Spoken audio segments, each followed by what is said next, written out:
I think contribution is absolutely key. Hello, and welcome to your Consulting Business Podcast. This is episode number 26. My name is Russell Pearson. Before we take a single step forward, it's actually episode number 27. Now on with the show.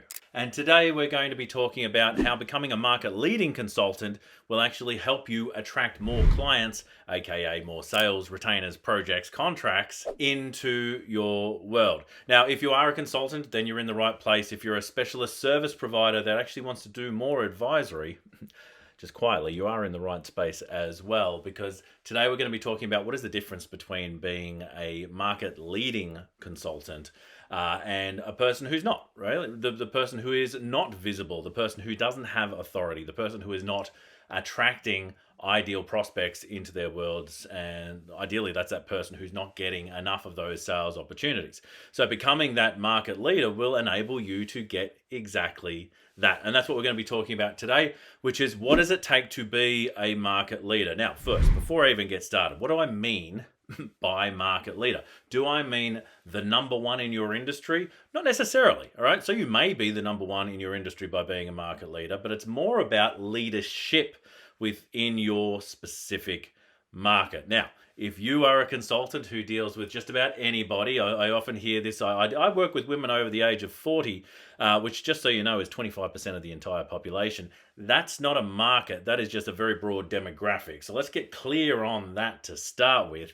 We've got to be sure about who specifically we want to be working with. So if you do have one of those broad audiences, it's going to be very, very difficult to become a market leader of that. In fact, the easiest way to become a market leader is to become a market leader of one, because the detail is so specific. You might have a David or a Sarah or a Sally. There's a very specific person that you're engaging with. Now, that Sally or that Sarah might actually be an accountant, let's say. And so I want to be a market leader of accountants within my state or my country.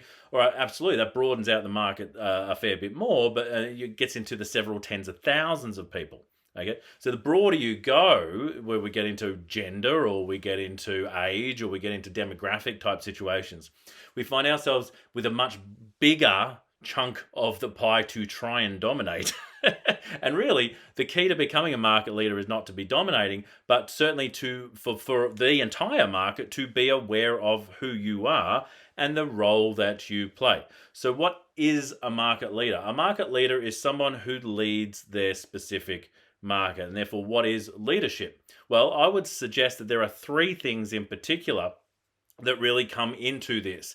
And the third one is actually something that is very internal, yet at the same reason or for the same time, is actually set up to be external. So we'll talk more about that in just a moment. But number one, I think contribution is absolutely key. So if you have a market and you see that market at a distance and you're dealing with that market at a distance and you're not getting your hands dirty, you're not working with them to help them increase the market, make the market a better place, if you're not there contributing to the market, then people are not going to see you as a leader within it. So if we flip that around, if you want to be a market leader, how can you contribute to leadership within your space?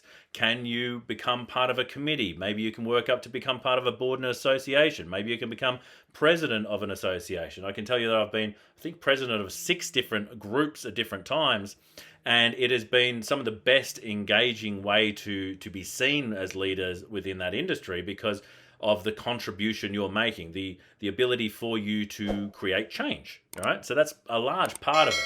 Now, for you to have really a reason to contribute to an industry, there is the second piece, which is, can you see the future? Can you actually see how things should change?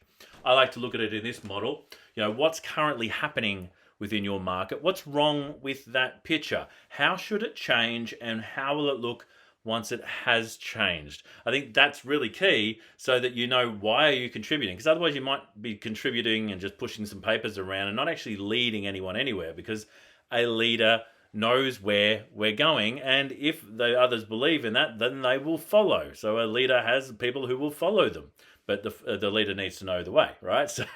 So we contribute based off actually seeing a future that we would be happy to contribute to. Now, the third one's an interesting one, because a lot of the time people point out there and say, that's wrong with the picture, that thing needs to change. And funnily enough, when we point out there are 3 fingers pointing back at us. And for anyone on the audio podcast, make a gun shape with your fingers. You'll notice that if you're pointing out with 1 finger, 3 fingers are pointing back at you, which basically means how can you change so that you can influence change in the market? Are there specific things that you need to do from a personal or professional development space so you can put yourself in a position to become the market leader? A leader is always working on themselves, and I think self-leadership is one of the qualities of a great leader. So if you are looking to attract more people into your world, if you are looking to be seen, if you are wanting to be an authority, and if you are wanting to change what's going on out there,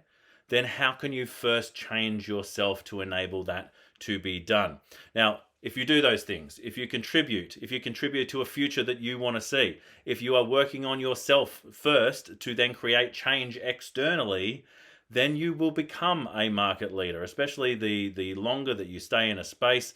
It's incredible how fast it can happen, because there is such a lack of leadership out there, and there are markets and groups and audiences who are crying out for the leadership that you have. As an expert in the space, as a consultant in the space, you've got wisdom to share.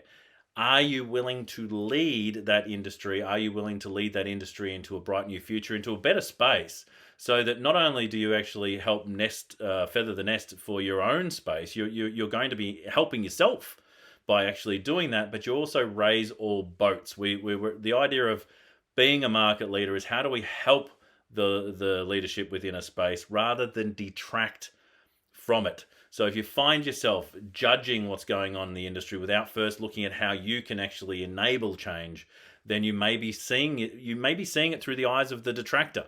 And that may be a question mark for you to go, how can I look at this differently? How can I create responsibility, accountability, and ownership around this market, because it is my market rather than some external thing that you're watching from a distance. And when you make it your market, you have the opportunity to become a market leader. And when you do become a market leader, you are seen, you are requested. People ask for your assistance. People ask for your support. They share opportunities with you. And life becomes so much easier, especially if you've actually done some of the work that we do inside the Forge Business Program, which is how to avoid tire kickers, how to actually have a process that ensures that you're speaking to people who are ready to buy from you. And how do you have an advisory process so you don't seem to be coming off as some cheap salesperson or even a service provider? You can actually come in from a high point of authority. If you want to know more about the work that we do there, feel free to raise your hand about it, but go and check out some more things that we've actually got available. The Future Proof Business Group is one of those. It's on Facebook. You can go and join that. If you are a consultant or an expert in the space that you work in, and certainly in business, this is really for business people, those people who have taken that very brave step of going, I can see a future where I have some control. I've got a future where I can actually be a leader in that space. And I think business people have taken that leap. And it's funny, after they take that leap, there is a second step where they go, did I make the right decision? And to be fair, most of the people I speak to go, no, but I'm actually on a new path and I'd love it, right? So that's what we're doing. We're actually leading ourselves into this bright new future, but then leading the market that we want to help to enable them to do that too. If you want to know more about me, you can find me at russellpearson.com, SSL the way Russell should be spelled. Until next time, stay passionate. I may catch you. You may catch me on the next one. Bye for now. Thanks for watching this video. You can click on this video now to actually see more great content that we've got for consultants, advisors, and specialist service providers. Click on the link right here, and I'll see you on the next video. Bye for now.